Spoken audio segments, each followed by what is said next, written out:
اتنی گہری بات اس دوست نے کہی تھی، وہ یہاں موجود ہوگا کہ میں اس کی بات کو اس لمحے نہیں سمجھ سکا. میں سوچتا رہا یہ کیا کہہ رہا ہے. پھر مجھے وہ حدیث یاد آئی کہ حضور فرماتے ہیں کہ وہ جب اللہ کے محبت کرنے والے جہنم میں جائیں گے تو جہنم بھی گلزار بن جائے گا.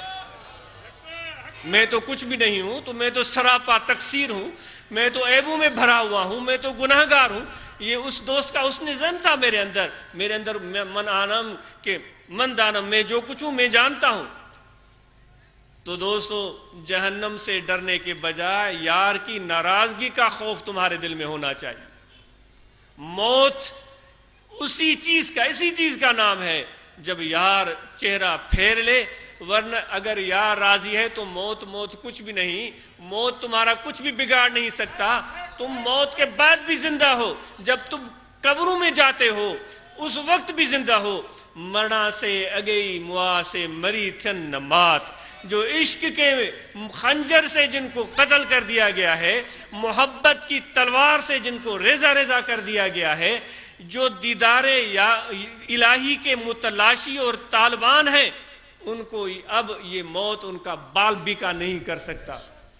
کشتگانے خنجرے تسلیم را ہر زماں از غیب جانے دیگرست، جو تسلیم اور رضا کا مقام پا لیتے ہیں. اللہ بھی ہمیں سبق دیتا ہے، یاد رکھو ربنا افرغ علینا صبرا، میرے پروردگار میرے صبر میں زیادتی فرما. میرے صبر میں دعا سکھاتا ہے اللہ کہ مجھ سے مانگو. اللہ تعالیٰ یہ بھی سکھا سکتا تھا کہ مجھ سے مانگو کہ تکلیف میں کمی فرما. اللہ فرماتا ہے کہ تم یہ کہو اے یا رب العالمین میرے صبر میں اضافہ فرما. سوچنے کی بات ہے، یعنی کہ جو کچھ بھی دوست کی طرف سے تیرے ساتھ ہو رہا ہے، جو کچھ بھی تم ظلم و ستم سمجھ رہے ہو، جس کو تم پریشانی اور مصیبت سمجھ رہے ہو، اللہ فرماتا ہے کہ تم اس طرح دعا کرو کہ یہ میرا صبر بڑھ جائے. یعنی کہ جو تکلیف اور مشقت تمہیں مل رہی ہے، اللہ فرماتا ہے اس میں میں تیری بھلائی سمجھتا ہوں. وہ کہتے ہیں کہ کچھ لوگ دعائیں کرتے ہیں اللہ کی بارگاہ میں گڑ گڑا کر کہ یا رب العالمین میرے گناہ بخش فرما، مجھے اپنی رضا اور خوشنودی عطا فرما، میرا فلاں کام ہو جائے. تو ان کی دعاؤں کو مہینے گزر جاتے ہیں، دعا قبول نہیں ہوتی. وہ دعائیں فرشتے بھی لے جاتے ہیں اللہ کی بارگاہ میں، نمازیں فرشتے لے جاتے ہیں اللہ تعالیٰ کی بارگاہ میں. کچھ لوگوں کی نمازوں کو سبقت کے ساتھ، شوق کے ساتھ، محبت کے ساتھ فرشتے لے جاتے ہیں، اور کچھ نمازوں کو زمین پر ہی چھوڑ دیتے ہیں. وہ محض اس لیے قبولیت سے محروم ہو جاتی ہیں کہ ان میں وہ مزہ عبدیت نہیں ہوتا، احساس تعبدیت ان میں نہیں ہوتا. ان کے سر جھکتے ہیں، دل ان کے نہیں جھکتے، تو وہ نمازیں اللہ کی بارگاہ میں قبول نہیں ہوتی.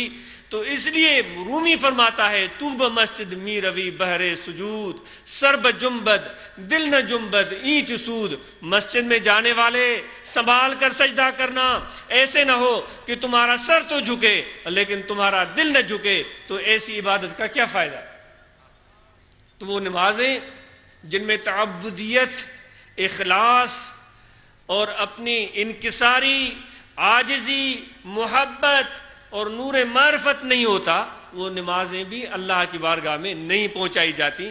تو وہ دعائیں بھی فرشتے بھی لے جاتے ہیں، اللہ ان کو ایسے ہی شرف قبولیت بھی عطا فرماتا ہے. تو فرشتے عرض کرتے ہیں یا رب العالمین یہ تیرا بندہ اتنے مہینوں سے دعا میں لگا ہوا ہے، اس کی دعا قبول نہیں ہو رہی ہے، یا رب العالمین اس پر عنایت ہو جائے، اس کی دعا قبول کر دی جائے.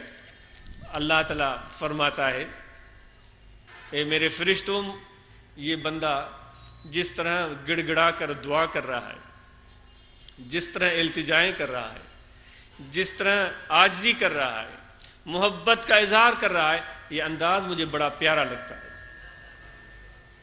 اس لیے اگر میں نے اس کی دعا قبول کی، اس کا کام ہو جائے گا، یہ گڑ گڑانا چھوڑ دے گا، رونا چھوڑ دے گا، اس طرح التجائیں کرنا چھوڑ دے گا. تو پھر یہ جو اس کی ادا ہے یہ مجھے پیاری لگتی ہے، اس لیے میں اس کا کام جلدی نہیں کر رہا ہوں کہ یہ اسی طرح میرے در پر بیٹھا رہے.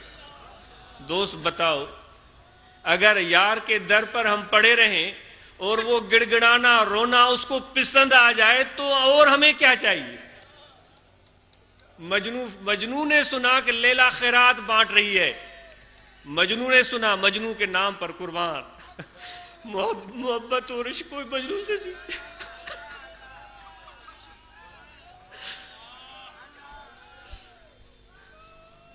محبت اور عشق کوئی مجنو سے سیکھے، وفا کوئی مجنو سے سیکھے، یار کو منانا کوئی مجنو سے سیکھے۔ جس نے زندگی قربان کر دی، مرتے وقت بھی اس کی زبان پر لیلا لیلا تھا۔ لوگ اسے پوچھتے تھے کہ کس طرف جانا ہے، وہ کہتا تھا لیلا۔ کیا کھانا ہے، کہتا تھا لیلا۔ سونا ہے، وہ کہتا تھا لیلا۔ تمہیں اور کیا چاہیے، وہ کہتا تھا لیلا۔ کہتے ہیں قیامت کے دن، صوفی فرماتے ہیں، عاشق فرماتے ہیں، قیامت کے دن اللہ تعالیٰ مجنو کو بلائے گا اپنی دربار میں۔ وہ اس عالم میں آئے گا کہ اس کے پھٹے پرانے کپڑے، گریبان، چاک، بال بکھرے ہوئے، اس کے بالوں میں مٹی پڑی ہوئی ہے، داڑھی بڑھی ہوئی ہے، بڑا خستہ حال میں روتا اٹھتا گرتا پڑتا دربار میں آئے گا۔ تو اللہ فرمائے گا اپنے دوستوں سے، دیکھو اس عاشق کو، دیکھو اس عاشق کو جس نے ایک لیلا سے پیار کیا تھا، ایسی وفا نبھائی ہے، دنیا میں بھی اس کو لیلا یاد تھی، قبر میں بھی اس کو لیلا یاد ہے، اب حشر میں سب نظارے دیکھ رہا ہے، پھر بھی اس کو لیلا یاد ہے۔ اے مجھ سے محبت کرنے والے، تم خود بتاؤ کیا تمہارا پیار اس طرح تھا مجھ سے جس طرح مجنو کا لیلا سے پیار ہے؟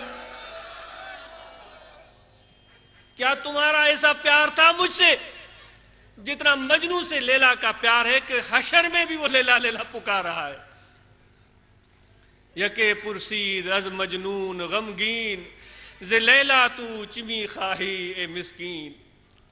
بخاک افتاد مجنو نگو سار، بدو گفتہ بگو لیلا دکھتا۔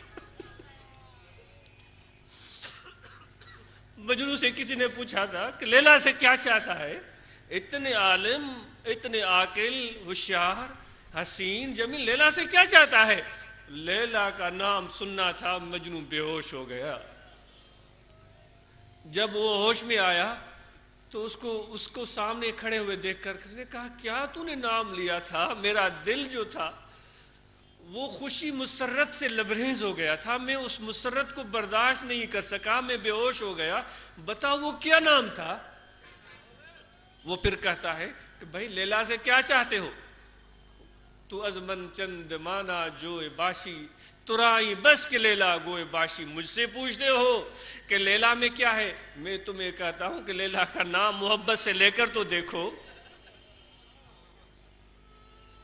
ہمارے سندھ کی مشہور داستان ہے جس کو ہمارے حضور مراقبے میں بھی پڑھتے تھے، تقریر میں بیان کرتے تھے کہ وہ سسوی ایک عورت تھی جو ٹٹا کی رہنے والی، اس کی محبت ہو گئی بلوچ قوم کے ایک شخص پنو سے جو سردار کا بیٹا تھا، بلوچستان سے آیا تھا۔